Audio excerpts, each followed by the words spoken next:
राम और सीता आश्रमों में जाते हैं। राम और सीता आश्रमों में जाते हैं। तो यहाँ पे क्या है? राम और सीता। कौन जाता है? तो राम और सीता जाते हैं।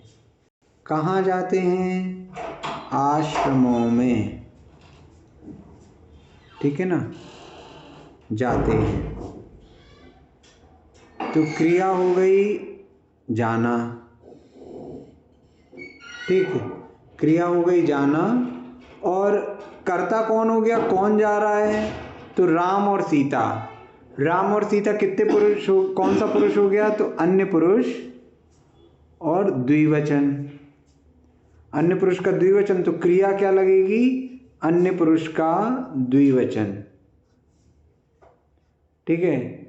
आश्रमों में, तो यहां में जरूर है, लेकिन हम सप्तमी विभक्ति का प्रयोग नहीं करेंगे, क्योंकि जाते हैं लिखा हुआ है और अपन ने पढ़ा है जाने के योग में द्वितीया विभक्ति होती है। तो आश्रम में द्वितीया विभक्ति होगी। और आश्रम का वचन क्या है? तो आश्रमों में, तो द्वितीया विभक्ति का बहुवचन। तो यहाँ पर बहुवचन की रूप चलेंगे, द्वितीया का बहुवचन। तो अब अगर अपन इसको लिखें तो क्या लिख लेंगे? राम और सीता, तो रामः सीता, इनमें प्रथमा लगेगी दोनों में, च, तो राम और सीता हो गए। आश्रमों में द्वितीया का बहुवचन। आश्रम के रूप जो हैं वो अकारांत पुल्लिंग के जैसे चलते हैं, है ना? जैसे बालकय बालकौ बालकाः, बालकम बालकौ बालकान्। तो ऐसे ही आश्रमा आश्रमौ आश्रमाः, आश्रमम आश्रमौ आश्रमान। तो ये हो जाएगा आश्रमान। आश्रमान। राम सीता चा आश्रमान। अब यहाँ पे अन्य पुरुष द्विवचन की क्रिया लगेगी, तो गच्छति गच्छतः, तो गच्छतः। तो राम सीता चा आश्रमान गच्छतः, ये हो जाएगा इसका। इसमें किसी को कोई प्रश्न?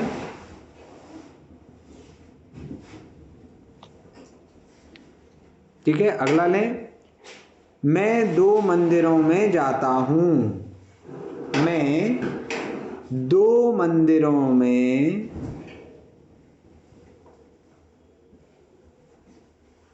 जाता हूं।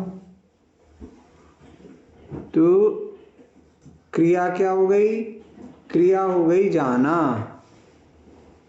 ये हो गई क्रिया। कौन जा रहा है? मैं जा रहा हूं। तो मैं हो गया कर्ता। कितने वचन है? तो इसमें लगेगी प्रथमा, और मैं हो गया एक, तो एक वचन की प्रथमा।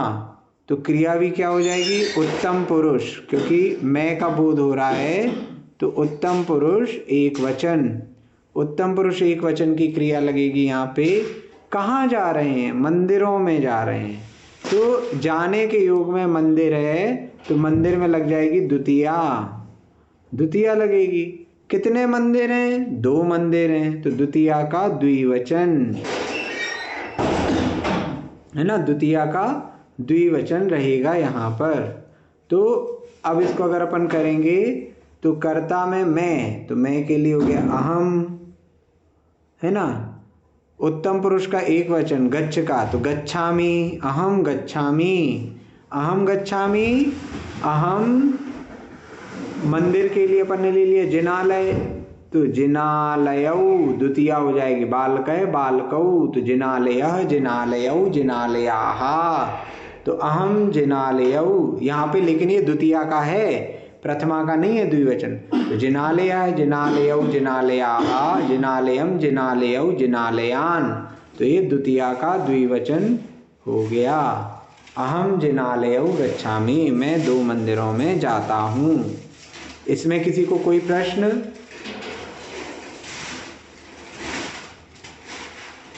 राम वन की ओर जाते हैं।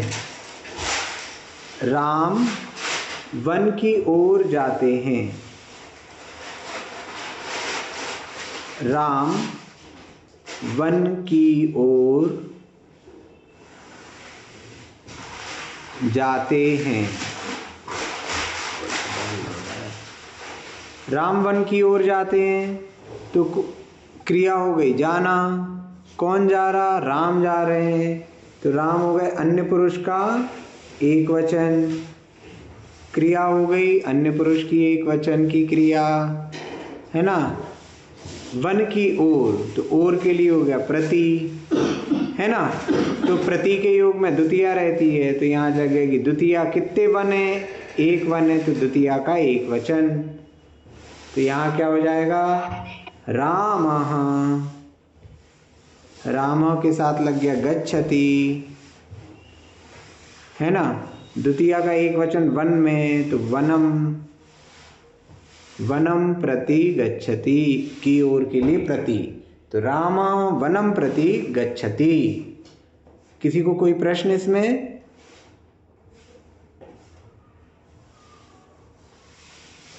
ठीक है, आगे चलें।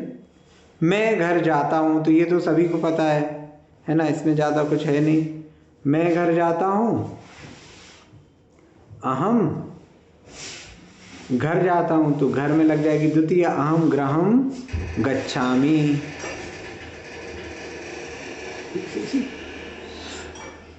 अहम गृहम गच्छामि। फिर हम विद्यालय जाते हैं, तो जाने वाले कौन है? हम हैं, तो हम विद्यालय जाते हैं।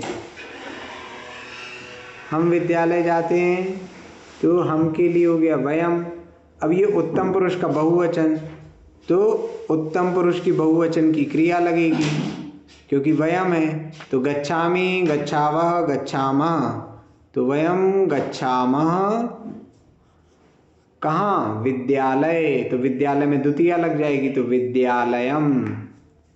वयम विद्यालयम, क्योंकि विद्यालय एक ही है, तो वयम विद्यालयम गच्छामः, हम विद्यालय जाते हैं।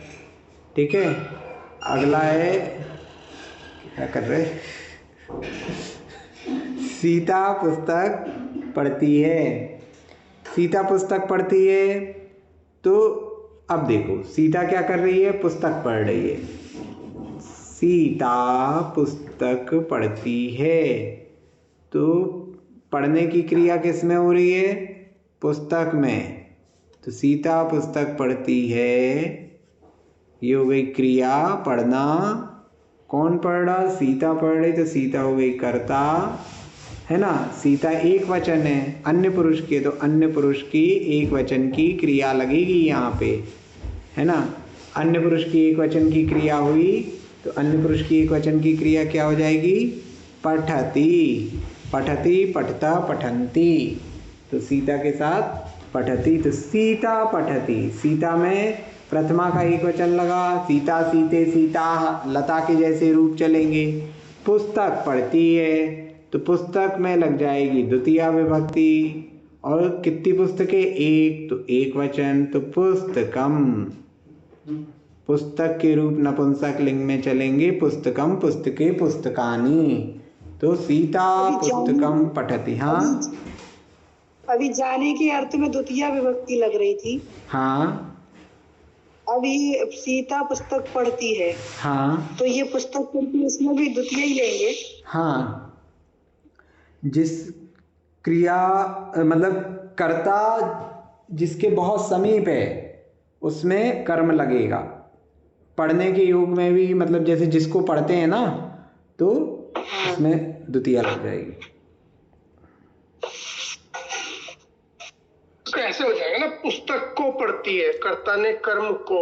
हाँ, मतलब को वहां छिपा हुआ है, को का भाव, लेकिन जिस पे क्रिया की जा रही है। जैसे चित्र देखते हैं तो चित्रम पश्यति, है ना। खेल खेलते हैं तो खेल में, मतलब क्रिया का फल जिसको मिल रहा है, जिसको क्रिया की जा रही है ना। कर्ता पुस्तक को पढ़ रहा है, कर्ता चित्र को देख रहा है, कर्ता खेल को खेल रहा है। समझ रहे हैं? इस प्रकार से। तो सीता पुस्तकम पठति। अब अगला क्या है? राम और मैं आश्रम जाते हैं, तो यहां क्या हो गया? राम और मैं जा रहे हैं, तो राम और मैं आश्रम जाते हैं। जाने के योग तो हो गया, तो ये कौन जा रहा है? राम और मैं, तो ये द्विवचन हो गया, लेकिन पुरुष कौन सा है?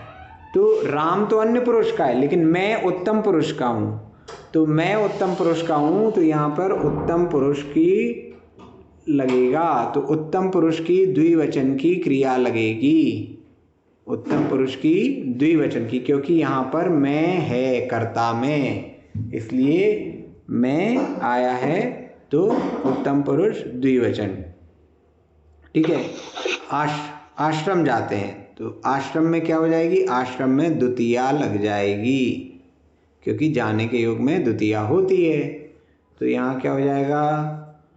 रामः, मैं के लिए हो गया अहम, और के लिए हो गया च, तो रामः अहम च, आश्रम में हो गई द्वितीया, तो आश्रमम।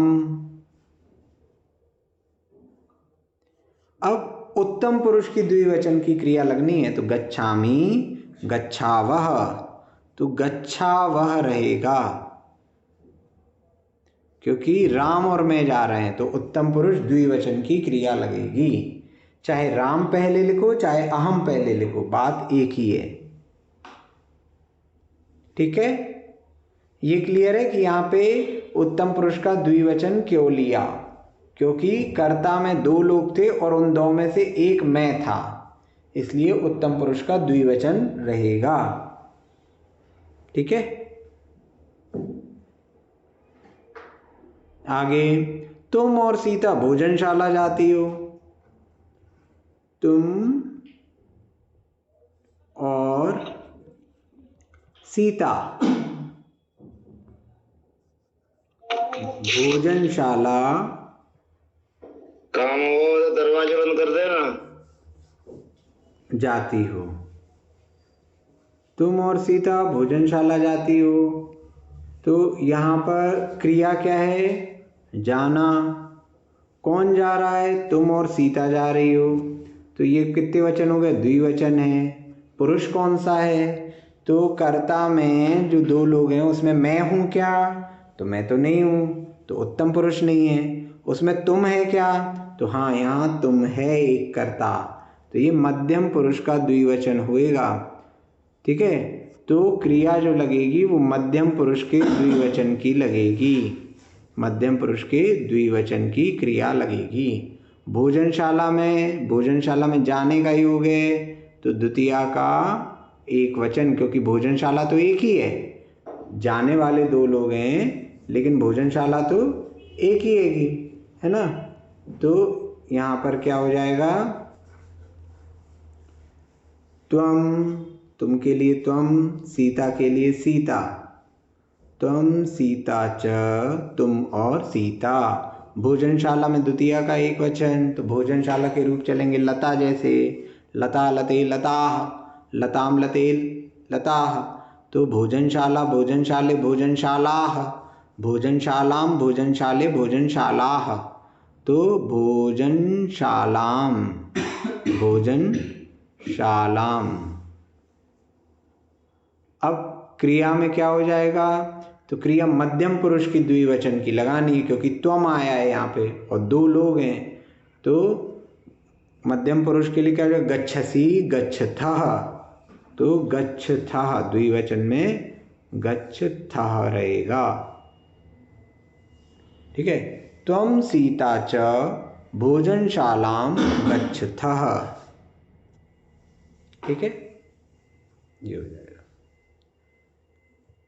अगला क्या है?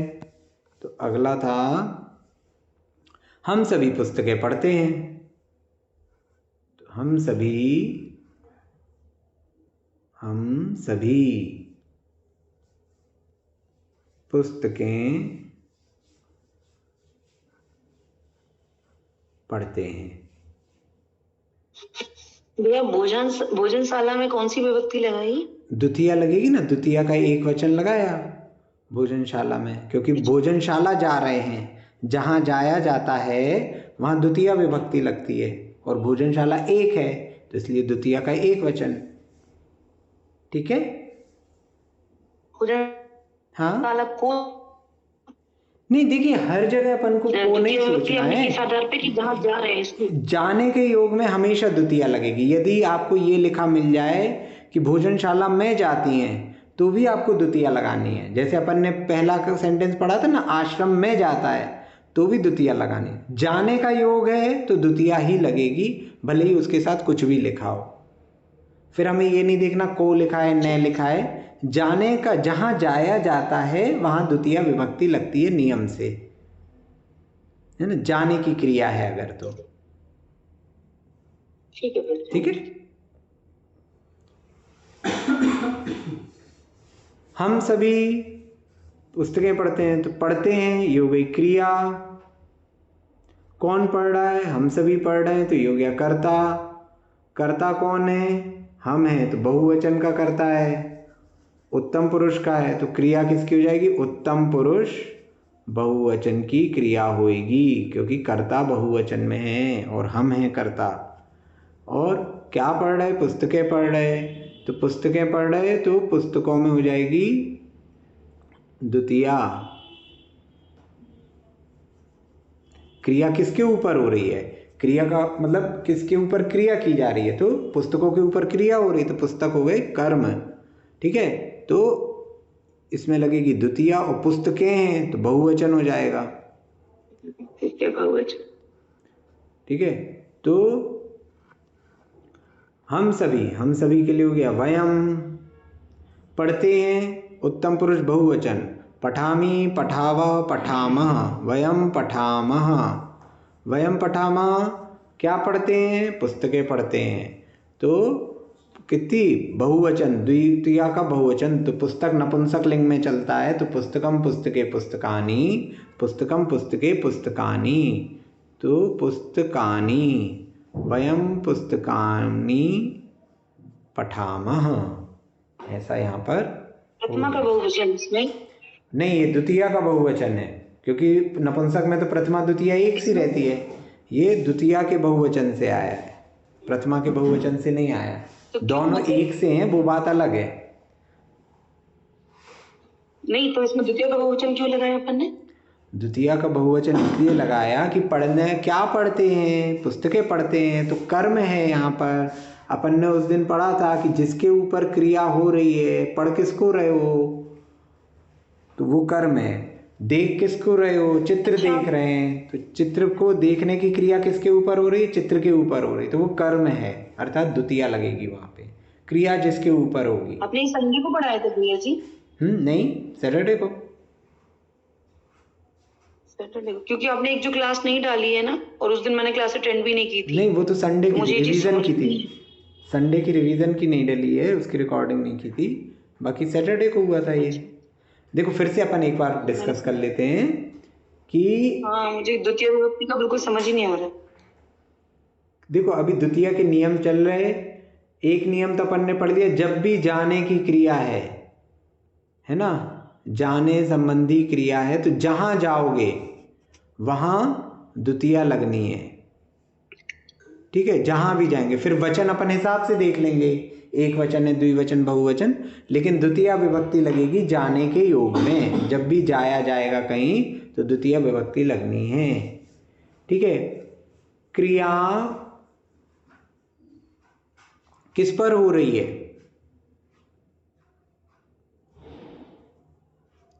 या फिर अपन जैसे क्या अगर सोचें, वहां पर पढ़ते हैं, क्या पढ़ते हो? देखते हैं, क्या देखते हो? खेलते हैं, क्या खेलते हो? लाते हैं, क्या लाते हो? तो इस प्रकार से यहाँ पर हम द्वितीया विभक्ति का प्रयोग करते हैं। ठीक है, क्योंकि क्रिया का फल, राम ने रावण को मारा, लक्ष्मण ने रावण को मारा, तो किसको मारा? तो जिसके ऊपर क्रिया की गई। मारने की क्रिया किसके ऊपर हुई? रावण के ऊपर। देखने की क्रिया किसके ऊपर हुई? चित्र के ऊपर। पढ़ने की क्रिया किसके ऊपर हुई? पुस्तक के ऊपर, है ना। सीता रोटी बनाती है, तो रोटी बनाती है, भोजन बनाती है, तो बनाने की क्रिया किसके ऊपर? भोजन के ऊपर। इस प्रकार से चलेगा। वह पेन खरीदता है, वह कलम खरीदता है, तो कलम खरीदता है, तो क्या खरीदता है? कलम खरीदता है। खरीदने की क्रिया किसके ऊपर हो रही? कलम के ऊपर। तो जिसके ऊपर क्रिया की जा रही है वह कर्म है, और कर्म में द्वितीया विभक्ति लगेगी। जिस पर क्रिया की जाएगी वो क्या कहलाएगा? आपका कर्म, और कर्म में हमेशा द्वितीया विभक्ति लगेगी। जो क्रिया कर रहा है, जो कर रहा है वो है कर्ता, और जिस पर कर रहा है वो कर्म। सीता पुस्तक पढ़ती है, तो कौन पढ़ रहा है? सीता। तो सीता हो गई कर्ता। क्या पढ़ रही है? पढ़ने की क्रिया किसके ऊपर हो रही है? हाँ, क्या कह रहे हैं आप? हाँ, प्रथमा विभक्ति में भी तो प्रथमा विभक्ति में भी आपने क्या है और कौन है बताया। जब है अकेला है, हाँ देखो, जब क्रिया नहीं है केवल है ये था, तब हमने कहा था कि तब क्या देख लेना, मेरा नाम राम है। क्या है? राम है, तो राम में प्रथमा लगेगी। यहाँ पर क्रिया नहीं थी, कोई है अकेला था, केवल ये जो क्या था वो प्रथमा विभक्ति के लिए बताया था अस्थि वाले केस में, जहाँ पर आप है, मेरा नाम राम है, मैं पुत्र हूँ, मैं भारती हूँ, इस प्रकार से। लेकिन जब आप क्रिया कर रहे हो, यहाँ पे क्रिया है, हाँ, जब आपके पास क्रिया है, पढ़ना, खेलना, देखना, क्या पढ़ रहे हो, क्या देख रहे हो, क्या खेल रहे हो, ये ठीक है ना। और जाने के योग में तो लगनी ही लगनी है, वहां वो नियम अलग है और ये नियम अलग है ना। जाने के योग में फिर आप मत सोचना कि क्या जा रहे हो, ऐसा नहीं है। जाने का योग है तो वहां तो द्वितीया लगनी ही है, ठीक है। और जो वो क्या वाला प्रथमा और द्वितीया में आप कंफ्यूज नहीं हुए। जब हम केवल ये कहते हैं कि वह राम है, तो यहाँ कोई क्रिया नहीं बताई, है ही अकेले, मतलब जहाँ हेल्पिंग वर्ब अकेली है तो वहाँ आप क्या से देख लीजिए, कर्ता मिल जाएगा। लेकिन जब आपके पास मेन वर्ब भी है, मुख्य क्रिया भी है, अस्थि अकेला नहीं है, कोई क्रिया भी है, खाना, रोना, है ना, इस प्रकार से कई सारी क्रियाएं हैं। रोना तो नहीं होगी क्योंकि रोना कर्मक हो जाती। तो इस प्रकार की क्रियाओं में आपको फिर वहाँ पर देखना पड़ेगा कि यदि पढ़ रहा है तो क्या पढ़ रहा है, खेल रहा है तो क्या खेल रहा है। तो इस प्रकार से यहाँ पे द्वितीया लगेगी, ठीक है। और कौन सा सेंटेंस रह गया? हम सभी पुस्तकें पढ़ते हैं, हाँ। सीता और आशा ग्रंथ लिखती हैं, तो सीता और आशा, तो कितने लोग ग्रंथ लिख रहे हैं? सीता और आशा। जैसे कई लोगों का प्रश्न था कि भैया हमको समझ में नहीं आता कर्ता कहाँ हो रहा है, कर्म कहाँ हो रहा है, तो आप है ना उसको ऐसे लिख लीजिए। जैसे हमने लिखा सीता और आशा, फिर अगली लाइन में लिख लो ग्रंथ लिखती हैं। तो क्या है, आपको चीजें अलग अलग मिल जाएंगी। तो थोड़ी सी स्टार्टिंग के हिसाब से आपके यदि सेंटेंस गलत हो रहे हैं, आपको समझ में नहीं आ रहा, वचन समझ में नहीं आ रहा, तो उनको ब्रेक कर करके लिख लो। तो क्या है, हम एक एक चीज को कर सकते हैं। अब यहाँ हमें दिख रहा है क्रिया क्या है, लिखना।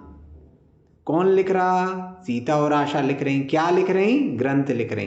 तो क्या ग्रंथ, कौन? सीता और आशा। तो सीता और आशा हो गई कर्ता। कितने कर्ता हैं? दो हैं, तो इनमें द्विवचन है यहाँ, तो क्रिया काय की होगी? द्विवचन की। सीता और आशा कौन से पुरुष हैं? अन्य पुरुष हैं, क्योंकि मैं और तुम नहीं है इसमें, तो अन्य पुरुष द्विवचन की क्रिया हो गई। क्या लिखती हैं? ग्रंथ लिखती हैं, तो ग्रंथ में हो गई द्वितीया। लिखने की क्रिया किसके ऊपर हो रही? ग्रंथ के ऊपर हो रही, तो द्वितीया यहाँ लगेगी। कितने ग्रंथ हैं? एक ग्रंथ है, तो एक वचन। अब बस, अब अपन ने सब लिख लिया, अब अपन इसको ट्रांसलेट कर दें। तो सीता के लिए प्रथमा लगी, तो सीता, आशा, ये ऐसे ही रहेगा। और के लिए हो गया च, सीता आशा च। ग्रंथ में द्वितीया का एक वचन, तो ग्रंथम। ग्रंथ के रूप बालक के जैसे चलेंगे, अकारांत पुल्लिंग के जैसे। तो ग्रंथः ग्रंथौ ग्रंथाः, ग्रंथम ग्रंथौ ग्रंथान। तो द्वितीया का एक वचन है, तो ग्रंथम। लिखती हैं, तो लिखती हैं, कौन लिख रहा है? सीता और आशा लिख रही हैं, तो अन्य पुरुष की द्विवचन की क्रिया है। तो लिखती लिखतः, तो लिखतः। सीता आशा च ग्रंथम लिखतः। ठीक है, किसी को कोई प्रश्न? अभी तक जो अपना गृह कार्य पूर्ण हुआ उसमें गृह कार्य संबंधी कोई प्रश्न किसी का? प्रिया जी, हाँ बोलिए। क्या था राम और मैं, आपकी आवाज ब्रेक हो रही है, आपकी आवाज ब्रेक हो रही है, समझ में नहीं आ रही है, क्या बोल रहे हैं आप? शायद स्पीकर पे होंगे आप। आवाज मेरी समझ में नहीं आ रही है आपकी।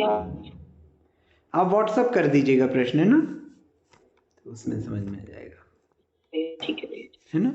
हाँ, अब बिना के योग में एक और नियम है अपना, बिना के योग में, बिना मतलब उससे रहित, पुस्तक के बिना पढ़ता हूं, सीता राम के बिना बन गई, बिना के योग में, है ना। बिना के योग में जिसके बिना हो रहा है कार्य, द्वितीया लगेगी। जिसके बिना, राम के बिना, तो अब देखो राम के बिना तो लिखा है, तो हम कहें यहाँ पे के लिखा है तो षष्ठी लगा दे, नहीं, बिना भी लिखा है, किसके बिना? राम के बिना, तो राम में लग जाएगी द्वितीया। एक वचन है तो एक वचन हो जाएगा। मैं मित्रों के बिना विद्यालय गया, है ना, वह पिता के बिना रहता है, तुम पुस्तक के बिना क्यों आए हो। ऐसे कई वाक्य अपन प्रतिदिन प्रयोग करते हैं ना बिना के योग में, जहां किसी चीज के बिना का बोध हो, तो जिसके बिना का बोध है, जिसके बिना बात हो रही है, तो उसमें द्वितीया विभक्ति लगती है। आगे तृतीया के नियम में भी ये रहेगा कि तृतीया भी लगेगी। कई बार एक से ज़्यादा विभक्तियां लगती हैं एक ही केस में, तो दोनों ऑप्शनल रहती हैं कि ये भी लगा सकते, ये भी लगा सकते। अभी अपन द्वितीया के नियम पढ़ रहे हैं, इसलिए बिना के योग में द्वितीया विभक्ति, तृतीया भी लगती है, तृतीया के नियम में भी ये आएगा। तो अब अपन पूछे क्या लगना है, तो दोनों लग जाते हैं। तो जिस वस्तु के बिना, व्यक्ति वस्तु किसी भी चीज के बिना का बोध है, तो वहां द्वितीया विभक्ति लगेगी। ठीक है, उदाहरण देख लेते हैं।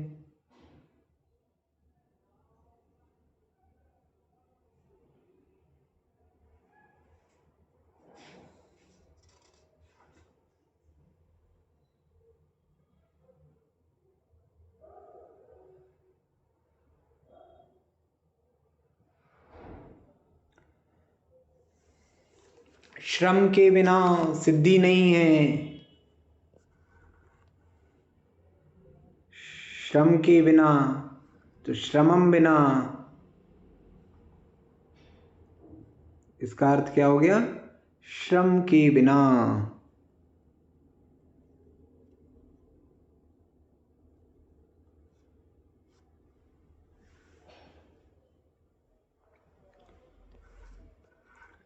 अब जैसे हमने लिखा, देखो, पुत्र के बिना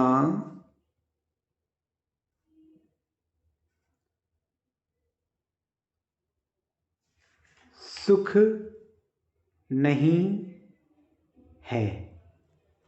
ठीक है, तो पुत्र के बिना, तो के जरूर लिखा है, लेकिन क्या होगा यहाँ पे? के जरूर लिखा है, षष्ठी नहीं लगेगी, के बिना है, इसलिए पुत्र में लग जाएगी द्वितीया। तो पुत्रम बिना, पुत्रम बिना, पुत्र के बिना। अब देखो यहाँ पे क्रिया क्या है, तो क्रिया कोई वैसी क्रिया नहीं दी, यहाँ पे हेल्पिंग वर्ब अकेले दी है अस्ति, तो है के लिए हो गया आपका अस्ति। ठीक है, और नहीं के लिए हो गया ना अस्ति। तो क्या ना अस्ति? सुख ना अस्ति। क्या नहीं है? सुख नहीं है। तो क्या का उत्तर सुख आ रहा है, तो अब इस क्या के उत्तर में हमको प्रथमा लगानी है कि द्वितीया? श्रद्धा दीदी बताएंगे आप? जी भैया, क्या इसका प्रतिमा लगेगी? क्यों क्योंकि क्रिया लगेगी? नहीं है इसलिए। हाँ, क्यों लगेगी? क्योंकि क्रिया नहीं है। हाँ, क्रिया तो है लेकिन अस्थि वाली क्रिया है ना? अस्थि वाली है। हाँ। अस्थि वाली में तो प्रतिमा लगती है। क्या के उत्तर में, है ना? जी। क्या और यदि कुछ और क्रिया होती पढ़ना लिखना तो फिर क्या लग जाती? द्वितीया। तो सुख नहीं है तो यहाँ पे सुख, चूंकि नपुंसक लिंग का है तो सुखम। तो पुत्रम बिना भैया जी, सुखम। कौन सा वर्ड, क्या? कौन सा शब्द नपुंसक पुल्लिंग स्त्रीलिंग है, ये कैसे पता करेंगे? ये तो आपको करते करते ही याद होंगे, ये आपको याद रखने पड़ेंगे। इसका कोई वो नियम नहीं है कि मतलब ये स्त्रीलिंग है ये पुल्लिंग है। इतने सारे शब्द हैं। वो प्रैक्टिस से हो कैसे जाएंगे लिखा? धीरे धीरे, है ना? प्रैक्टिस से होंगे। जी। तो पुत्रम बिना सुखम नास्ति, और इसको अपन अगर संधि कर देंगे तो ये नास्ति लिख देंगे। पुत्र के बिना सुख नहीं है। तो के यहाँ पे षष्ठी का योग नहीं है, बिना है, इसलिए अपन ने पुत्रम लिख दिया, है ना? इसी प्रकार धन के बिना सुख नहीं है तो धनम बिना सुखम नास्ति। विद्या के बिना सुख पुत्र नहीं है। नपुंसक लिंग है क्या? नहीं, द्वितीया लगी ना पुत्र में। तो अपन इसमें तो प्रतिमा लगा रहे हैं ना, क्योंकि क्रिया का योग नहीं है तो। अरे क्या नहीं है? पुत्र नहीं है कि सुख नहीं है? सुख नहीं है तो सुख में प्रथमा लगी ना, इसमें लगी और पुत्र में प्रथमा। भी। नहीं, पुत्र में भी नहीं, पुत्र में के बिना के योग में क्या बोला? के बिना के योग में द्वितीया लगनी है, तो पुत्र में तो लग गई द्वितीया, है ना? पुत्र है पुत्र पुत्राः, पुत्रम पुत्र पुत्रान, तो पुत्र में लग गई द्वितीया। और सुख क्या नहीं है? सुख नहीं है तो सुख में लग गई प्रथमा। बिना के साथ जो भी रहेगा उसमें द्वितीया विभक्ति ही लगेगी। भैया जी, जैसे श्रम के बिना सिद्धि नहीं है, तो सिद्धि नहीं है कैसे लिखना है? अब वो इकारांत आप लोगों ने पढ़े नहीं है, बाकी रहेगा श्रमम बिना ना सिद्धि। ना सिद्धि, अच्छा। हाँ, है ना? श्रमम बिना ना सिद्धि, श्रम के बिना सिद्धि नहीं है।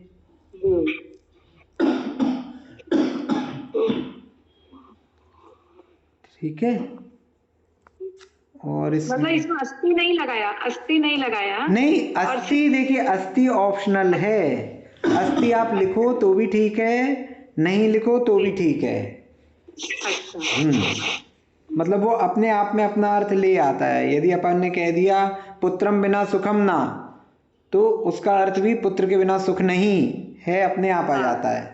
मतलब प्रारंभिक अवस्था में अपन अस्थि लिखते हैं, लेकिन अगर किसी ने नहीं लिखा है तो वो अपन को अपने आप से निकाल लेना है कि यहाँ पे अस्थि लिखा हुआ है। जी, ठीक है, ठीक है। तो बिना के योग में, जाने के योग में दो चीजें अपन ने पढ़ ली कि इन दोनों में हमेशा द्वितीया विभक्ति लगेगी।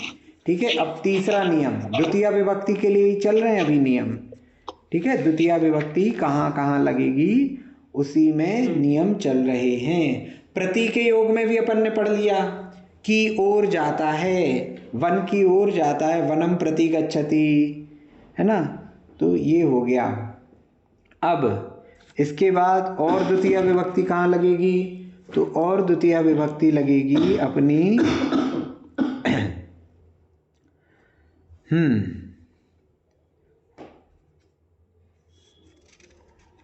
अंतरा अंतरेण। हाँ, उस दिन अपनी बात चल रही थी निकट की। निकट के लिए हमने दो शब्द बताए थे आपको, समया, समया और निकटा, समया और निकषा। समया रहे,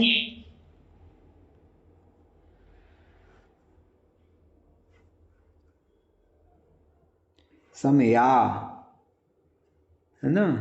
समया कहें या निकषा कहें,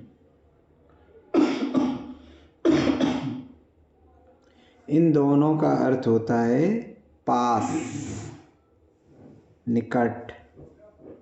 शिष्य गुरु के पास बैठा है, पुत्र पिता के पास बैठा है ना? मैं मंदिर के पास रहता हूँ, तो इस प्रकार से कई जगह पे ये निकट का प्रयोग होता है। तो जिसके पास हो उसमें द्वितीया लगेगी। ठीक, समया निकषा के योग में मतलब ऐसा संयोग जब आएगा तो द्वितीया विभक्ति लगेगी। जैसे मंदिर के पास। समय क्या? हाँ, समय से क्या तात्पर्य? समया का अर्थ ही है पास। समय से क्या तात्पर्य? समया का अर्थ है पास, निकट। निकट। हाँ, ये कोई विभक्तियां नहीं है, ये सीधे सीधे शब्द हैं। ठीक है, मंदिर के पास, तो मंदिर के पास बोल रहे हैं। निकषा का अर्थ भी पास है। ये इनके इन शब्दों के डायरेक्ट अर्थ पास ही हैं। तो मंदिर के पिता को संस्कृत में क्या कहते हैं? पिता को पिता को संस्कृत में क्या कहते हैं? पिता के लिए पितृ आता है मूल शब्द, फिर उसके हिसाब से उसकी विभक्ति लगेगी। ऋकारांत शब्द है माता पिता। ठीक है, तो मंदिर के पास, तो मंदिर के पास अगर बोल रहा हूं तो पास का बोध हो रहा है, तो यहाँ पे ये के नहीं देखेंगे हम कि के लिखा है तो हम षष्ठी विभक्ति लगा दे। आप प्लीज म्यूट कर लें, आपको बार बार बोलते हैं हम, है ना। तो मंदिर के पास के यदि यहाँ लिखा हुआ है तो हमको षष्ठी नहीं देखना है, पास का बोध हो रहा है तो इसमें द्वितीया विभक्ति लगेगी। ठीक है, द्वितीया विभक्ति, क्योंकि पास का बोध है। फिर हमें ये नहीं देखना, अपन ये नहीं कहेंगे मंदिरस्य जिनालयस्य, ऐसा नहीं कहेंगे। मंदिरम निकषा जिनालयम निकषा, मंदिरम निकषा या समया। अच्छा, एक चीज का ध्यान रखेंगे, गुरु के निकट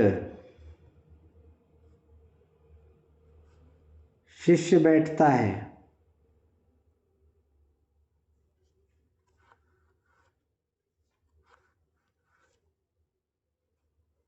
शिष्य के निकट गुरु नहीं। बैठे दोनों आजू बाजू हैं, लेकिन आप ये नहीं कहोगे कि शिष्य के निकट गुरु बैठा है। क्या है, बड़े लोगों को प्रभुत्व दिया जाता है, तो शिष्य के निकट गुरु है ऐसा नहीं कहेंगे, गुरु के निकट शिष्य बैठा है।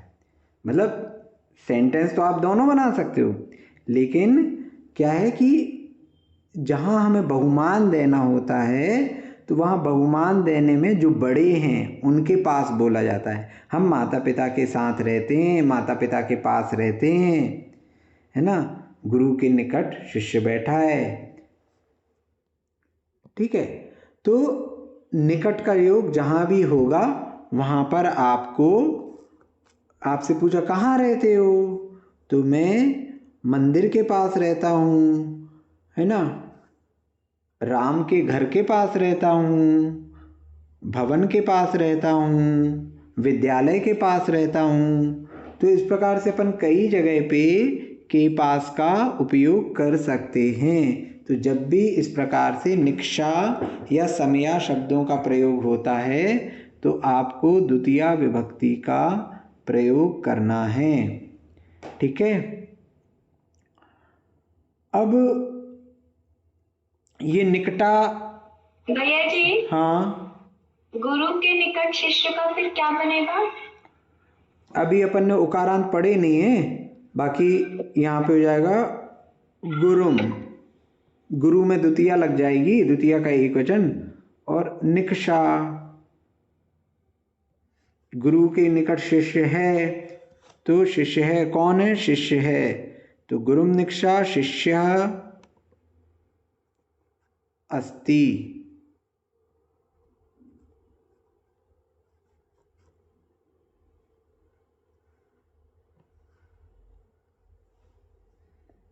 ठीक है, कहाँ हो, हमने पूछा सामने वाले से आप कहाँ हो, तो उसने कहा मैं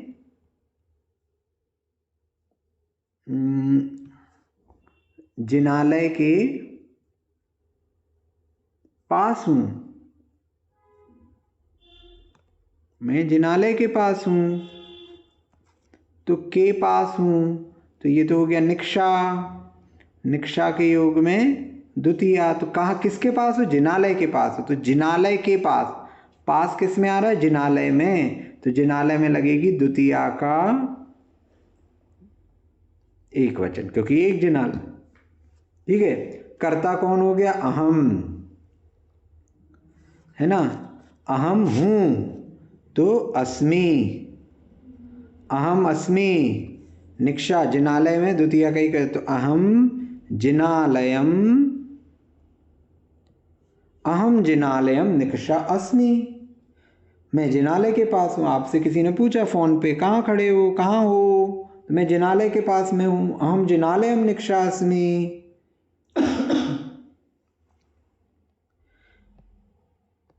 मेरा घर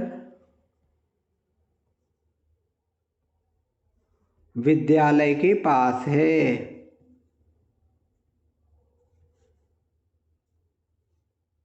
मेरा घर विद्यालय के पास है। तो क्या है पास में? देखो यहां क्रिया क्या है? क्या है पास में? घर है। घर है, तो घर में लग गई प्रथमा। ठीक है, घर में लग गई प्रथमा। फिर किसके पास है? तो जिसके पास है उसमें लग जाएगी विद्यालय, तो द्वितीया। ठीक है। अब ये जो है में क्या लगेगा? अस्मि लगेगा कि अस्ति लगेगा? तो कौन है, क्या है? घर है। तो घर हो गया अन्य पुरुष, तो इस अन्य पुरुष के लिए यहां पे लगेगा अस्ति। मैं नहीं हूं, मेरा घर है। तो घर तो अन्य पुरुष है, मैं उत्तम पुरुष हूं। मैं विद्यालय के पास हूं अगर बोलता तो अस्मि लगता, उत्तम पुरुष की क्रिया लगती। लेकिन मेरा घर विद्यालय के पास है, तो घर विद्यालय के पास है, तो इसमें क्या हो जाएगी? आपकी अन्य पुरुष की क्रिया लगेगी। अब मेरा घर, तो मेरा के लिए क्या लग जाएगी? षष्ठी। मेरा अस्मत् का षष्ठी का रूप, तो मेरे के लिए हो गया मम। ठीक है। ग्रह, अब देखो अगर आपको नहीं समझ में आ रहा, अब ग्रह नपुंसक लिंग का है, तो आपको डिक्शनरी दी थी, डिक्शनरी में आप ये शब्दकोश खोलिए। शब्दकोश में आपने डाल दिया यहाँ पे ग्रह।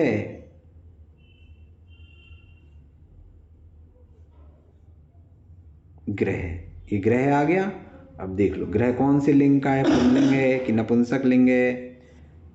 तो यहाँ पे ये देखो शुरू में ना लिखा हुआ है, ना यहाँ पे, तो ये नपुंसक लिंग का है। ठीक है। तो इसके रूप कैसे चलेंगे? ग्रहम, ग्रहे, ग्रहाणी। ठीक है, पुल्लिंग में भी प्रयोग हुआ है। ठीक है, ग्रह नपुंसक लिंग में इन्होंने प्रयोग किया है। ठीक है। कुछ शब्द ऐसे भी होते हैं जो एक से अधिक लिंग में प्रयोग होते हैं, तो प्रथमा लगानी है। तो ग्रहम, ये द्वितीया नहीं है, ये प्रथमा है। मम ग्रहम अस्ति, मेरा घर है किसके के पास? विद्यालय के पास, तो विद्यालयम निक्षा। विद्यालयम निक्षा या समया।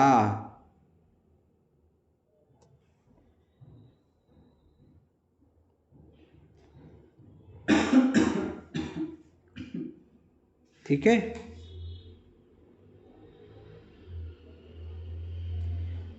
मम गृहम विद्यालयम निक्षा अस्ति। ठीक, इसमें कोई प्रश्न किसी का?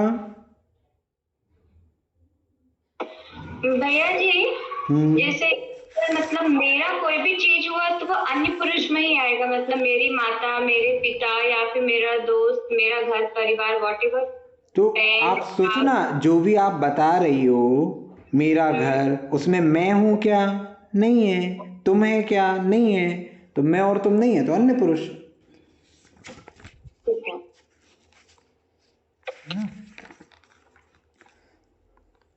अगर मेरा नाम भी लेंगे ना, तो मेरा नाम भी मैं नहीं हूँ, वो मेरा नाम है, मैं अलग हूँ, मेरा नाम अलग है। तो मैं उत्तम पुरुष हूँ लेकिन मेरा नाम अन्य पुरुष है, इस प्रकार से चलेगा। परसों एक विषय हुआ था कि एक प्रश्न पूछा गया था कि जो अनुस्वार का उच्चारण है वो कैसे, कहाँ पे ना बोलते हैं, कहाँ पे माँ बोलते हैं, तो ये चर्चा चली थी, तो उसका उत्तर दिया था। आज उसको एक बार फिर से ले लेते हैं, है ना। कि जैसे उस दिन अपन ने वर्ग पढ़े थे, कवर्ग, पवर्ग, है ना। तो का, खा, ग, घ, ग, च, छ, ज, झ, या, ट, ठ, ड, ढ, ण, त, थ, द, ध, न, प, फ, ब, भ, म। इन सभी में हलंत है ना, सभी अक्षरों में। तो क्या होता है कि जो भी है अनुस्वार, अनुस्वार यानी बिंदी, आपके जो बिंदी वाले शब्द हैं तो उस बिंदी का उच्चारण कैसे होना है, तो हम ये देखेंगे। ये हो गया आपका कवर्ग, चवर्ग, टवर्ग, तवर्ग और पवर्ग। ये अपन ने उस दिन पढ़े थे कि ये कवर्ग है ऐसे करके। तो क्या है, हमको जैसे कुछ भी पढ़ना है, जैसे लिखा है संध्या, अब संध्या लिखा है, अब ये बिंदी है तो मैं इसको संध्या लिखूं या संध्या लिखूं, क्या लिखूं, इस बिंदी को ना लिखूं, माँ लिखूं, और भी है तीन, वो लिखूं। आपने लिखा संबंध,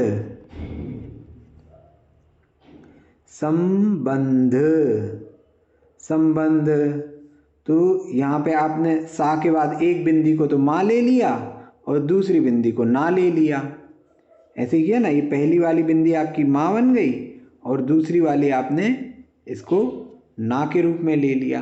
तो ये आपने कैसे कर दिया, एक ही अक्षर में एक बिंदी माँ है, एक बिंदी ना है। तो ये कैसे होता है, तो हमको ये देखना है कि जो भी अनुस्वार है ना, जो भी अनुस्वार अर्थात जो बिंदी है, तो अनुस्वार के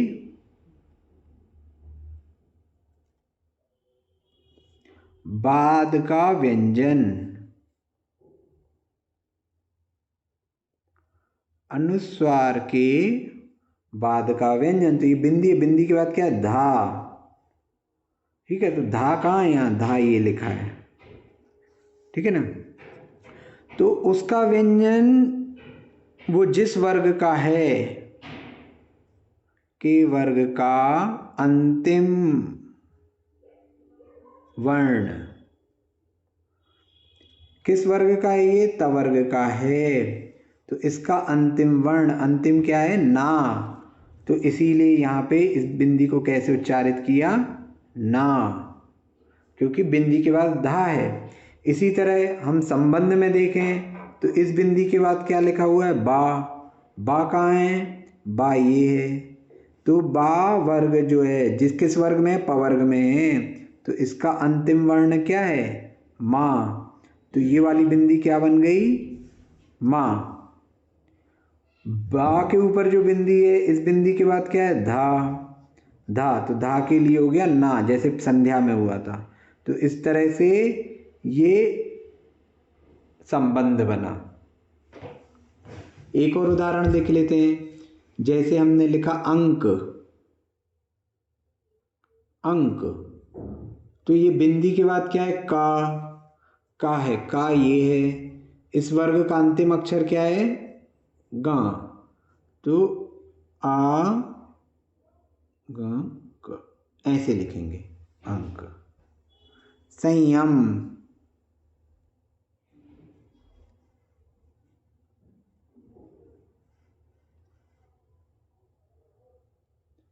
संयम, संयम, है ना।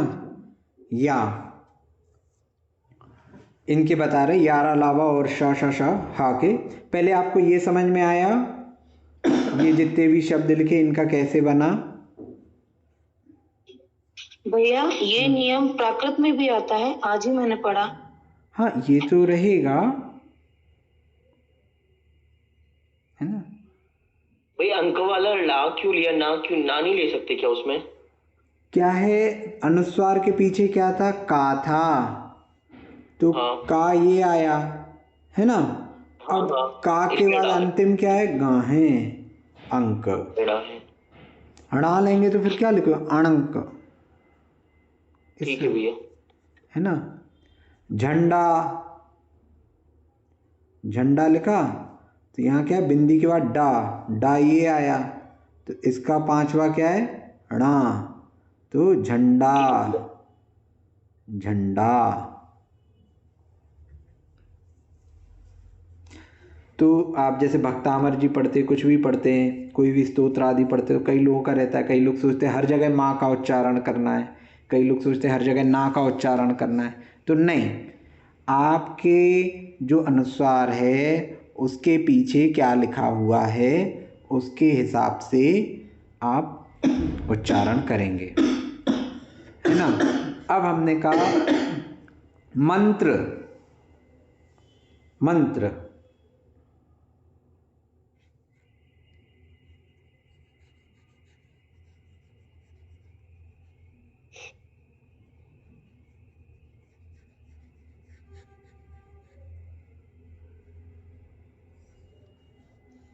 मंत्र,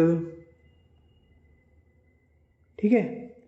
अब यहाँ क्या है? अनुस्वार का त्रा है, तो त्रा है तो त्रा के लिए अपन ने पढ़ा था त्रा है ता धन रा, ठीक है। तो अनुस्वार के बाद मूल रूप से क्या है? ता है, ता है तो ता कहाँ आया? ये आया ता, ता वर्ग में, तो इसका अंतिम क्या है? ना, तो हो जाएगा मंत्र। मंत्र, तंत्र, यंत्र, का तंत्र।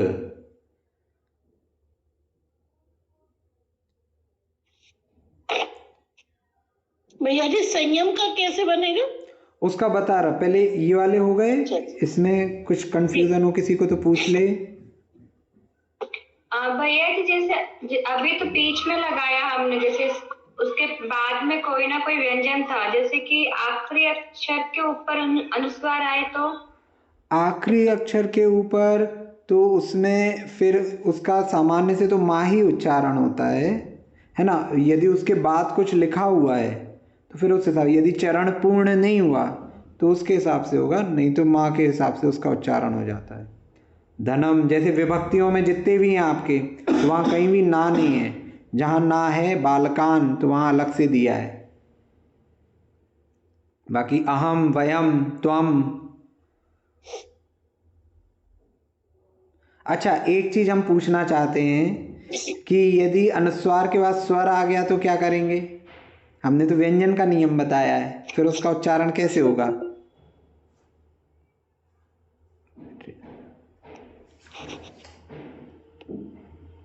भैया एक एग्जांपल दो ना, मतलब पूछने के लिए भी एग्जांपल वर्ड। एग्जाम्पल तो हम नहीं दे पाएंगे, क्योंकि एग्जाम्पल हम देंगे तो आपको उत्तर मिल जाएगा। प्रश्न ये है अच्छा कि भैया जी हाँ बताइए। त प्लस र मतलब क्या हुआ? है ये आपने लिखा ना यहाँ पे त प्लस र, ये मंत्र। ये त्रा शब्द जो है अपना, वो ता और रा से मिलके बना है। अच्छा त रा से हाँ, मिलके क्योंकि बना है। त्रा तो इसमें है ही नहीं कहीं, ये अपन ने पढ़े थे, ये आप लोग भूल गए क्या? त्रा, छा, ज्ञा, श्रा, ये सब क्या है? ता और रा मिलके त्रा बना, है ना। का और श मिलके छा बना, ज्ञा, जा और या मिलके ज्ञा बना, और शा और रा मिलके शा शलजम का और रा मिलके श्रा बना। ऐसे करके ये भैया बना। इसमें दो व्यंजन हैं। हाँ ये इसमें दो व्यंजन के कौन से व्यंजन का वर्ग का अपन पंचम अक्षर देखेंगे? देखो ऐसा कैसे डिसाइड करेंगे? आपको क्या देखना है, अनुस्वार के बाद क्या आया, तो अनुस्वार आपका लिखा था मंत्र, हाँ। तो माँ के ऊपर बिंदी है। ठीक ठीक अब त्रा को आप ब्रेक कर लो, ता और रा, जस्ट वाला देखना है, तो आपका सीधे उसके बाद ता है। जस्ट वाला देखना है। हाँ बिल्कुल, जस्ट उसके बाद जो है, तो हमारा प्रश्न ये है कि यदि यहाँ स्वर होगा जस्ट बाद में तो क्या नियम लागू होगा, ये आप लोग सोचिएगा आराम से, है ना, बहुत आराम से सोचना कि यदि इसके जस्ट बाद स्वर हुआ तो हम क्या करेंगे। ठीक है, तो उसका उत्तर आप लोग दे दीजिएगा। बैटरी ख़त्म हो रही है। ठीक है, आज की क्लास यहीं पे पूर्ण करते, समय भी हो गया है। बोधि समाधि परिणाम विशुद्धि स्वात्मोपलब्धि शीर्षों सिद्धि चिंतामणि चिंतित वस्तु दाने तामंद मानस ममास्तु देवी। द्वादशं जिनवाणी माता की जय। क्या कह रहे हैं आप? इस टॉपिक